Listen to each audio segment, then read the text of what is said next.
In this weekend video, I'm going to talk a little bit about gold. We have another opportunity for the bear market to have put in a final bear market bottom.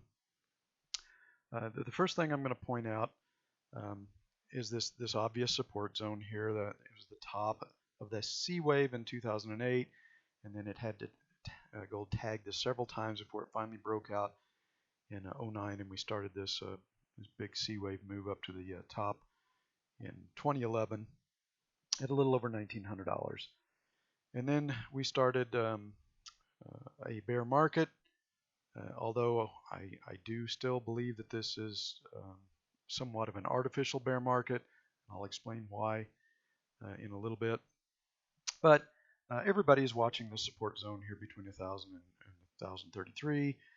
So nobody is prepared to buy until gold hits that or drops below it.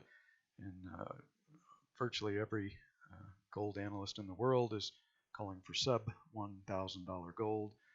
So my feeling is that if everyone is expecting gold to drop below that level, the odds are probably good that it's not going to get there, and it's going to catch everybody short at the bottom and then trigger a large short squeeze.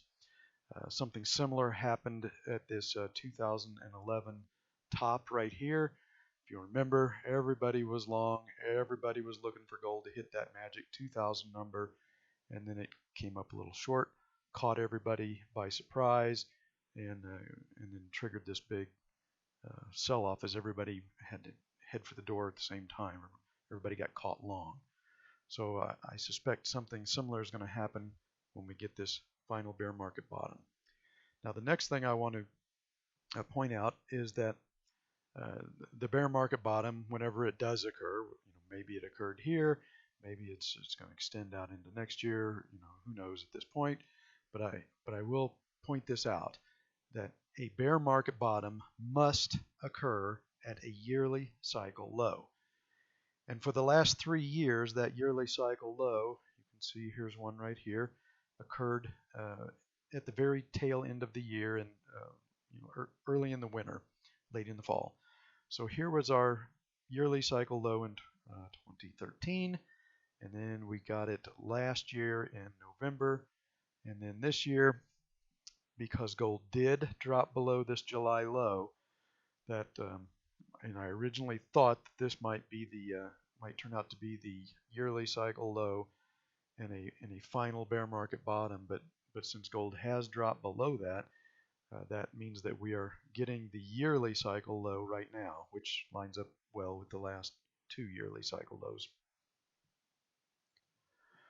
So this is a potential spot for a final bear market bottom, because like I said, the bear market bottom has to occur at a yearly cycle low, at a larger degree cycle low. Now that doesn't mean that we can't bounce here and then make another intermediate low and then another possibly yearly cycle low next fall. That is definitely a possibility. That's not the way I'm leaning at the moment, and I'll explain why in a bit.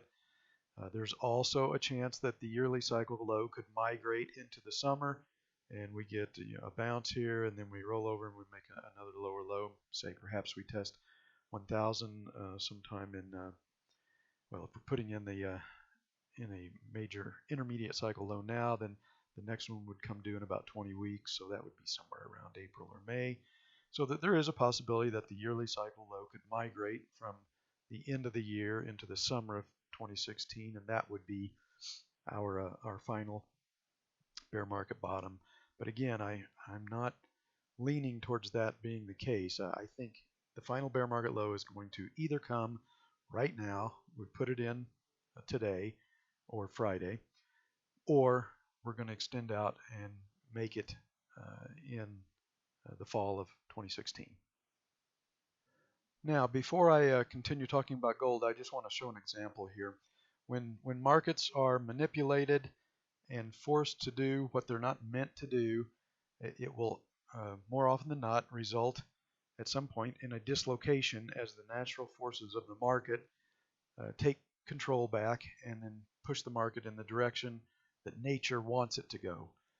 We have a classic example on Thursday in the euro. So the natural trend of the euro, ever since we got this bottom in March, was for the euro to rise, and in some sense that does make sense. The ECB has been doing QE. That does tend to at least help the economics of the country. It definitely helped the United States. Um, and so the most of the economic numbers lately have been coming in better than expected in Europe. Many of the numbers have been better than the United States, and so QE is doing what the powers that be want it to do. It's at least improving the European economy, and that is what backs currencies, is the productive capacity of the country or the region. So with the economy improving somewhat in Europe, it makes sense that the currency would appreciate. And that's exactly what it was doing. You can see we've got an intermediate bottom here. We've got an intermediate top. We work our way down into an intermediate bottom here. Then the next intermediate cycle starts, and that intermediate cycle makes a higher high. And then we come into here, and we're making another higher high. And then all of a sudden at the last ECB meeting, Draghi starts talking about more stimulus, and the euro takes a big hit and starts to move down. And I think this is an artificial move. I think the ECB just basically fired another shot in the currency wars, trying to cheapen their currency, trying to cheapen the euro. But at some point, like I said, when you have an artificial move that is not the way the market naturally wants price to go, then at some point, usually you will get a dislocation, and that is exactly what happened in the currency markets on Thursday. The ECB meeting was the trigger, and obviously um, the ECB gave the market everything it wanted. They cut rates, they extended QE, so there was no fundamental reason for the euro to do this. The euro just needed a trigger to break free of these efforts to artificially force it lower, and then when it did, it created a huge short covering rally, and we get a big dislocation that you see here. So I've pointed this out in my last video also, that this something similar happened in the U.S. stock market back in August. When the Fed tried to prop the markets up, and then when the natural forces finally regained control, caused a crash. Obviously, we're not seeing a crash in the euro, but we are seeing a dislocation to the upside. So I'm just showing you this because I want you to see what happens when a market is forced to do what it's not meant to do naturally, and then at some point the nature rebels, and the market violently reacts in the opposite direction. So now moving back to the gold market, we can see what I think is something very similar here. And like I've said all along, I'm completely convinced that the bear market in gold has been created by paper market manipulation. And then yesterday, classic example with the dollar completely collapsing. All the gold could do was this tiny little move up here, um, completely out of character with what was happening with the dollar. So if the dollar is what was moving gold down, then gold would have to have delivered a huge move up on Friday when the dollar collapsed, and it didn't. And again, I'm going to suggest that it's not the dollar that is forcing gold down. Gold has no trouble rallying along with the dollar. Last winter, gold rallied 180 points during the same time that the dollar rose from 88 to 95. So it's not the dollar that's forcing gold down. It's these huge short positions that are being placed in the paper market, far overwhelming any buying pressure to stop the decline.